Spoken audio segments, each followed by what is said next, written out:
À seulement 25 ans, Marie-Élodie revient tout juste en Nouvelle-Calédonie après 6 années, en France d'abord pour ses études, suivies de quelques expériences personnelles à l'étranger. Grâce au dispositif Sud-Jeunes, elle a rapidement décroché un premier contrat au laboratoire du Catalan, où elle est aujourd'hui technicienne. Pour elle, le dispositif Sud-Jeunes a été un véritable tremplin.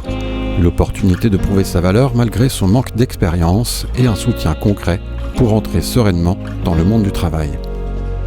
Je suis restée en France et ça faisait déjà 3-4 ans du coup avec mes études et j'avais pas l'envie de rester plus longtemps en France. Donc j'ai voulu quand même avant de rentrer voir d'autres pays, mais je savais que je voulais rentrer en Nouvelle-Calédonie pour travailler.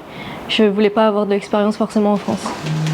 Je trouve que oui, c'est jeune, je trouve ça c'est une très belle initiative parce que nous en tant que jeunes, ça peut vite être compliqué de rentrer dans la vie professionnelle car on nous demande souvent d'avoir de l'expérience et quand on n'a pas eu l'occasion de pouvoir faire alternance ou autre, on n'a pas forcément de l'expérience. Et Sud-Jeunes, ça attire les entreprises, ça nous permet de nous prendre et d'aider les entreprises en même temps, donc c'est un très gros avantage.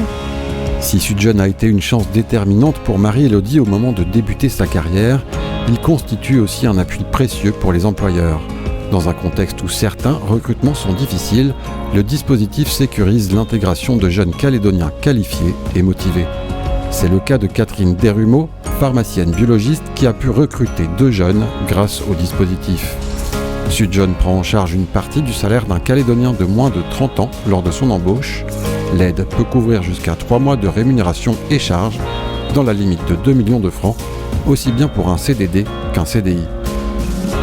Il y a eu un gros départ au moment des émeutes où j'avais 3 techniciennes et une infirmière. Donc du coup, ça a été assez compliqué. Et puis après, on a eu une petite jeune qui a été stagiaire chez nous l'année dernière et qui a été intéressée par le poste. Donc c'est la première personne qu'on a pu prendre comme salariée. Et ensuite, la deuxième qui vient d'arriver début novembre.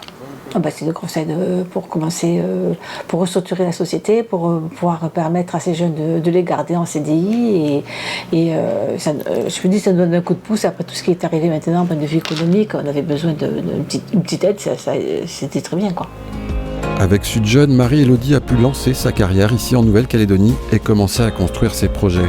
Décrocher une stabilité professionnelle, trouver bientôt un logement et avancer vers l'achat de sa première voiture. Une opportunité qu'elle doit aussi à la confiance de son employeur qui n'hésite pas à tendre la main aux jeunes Calédoniens. Et les chiffres confirment l'ampleur de ce soutien.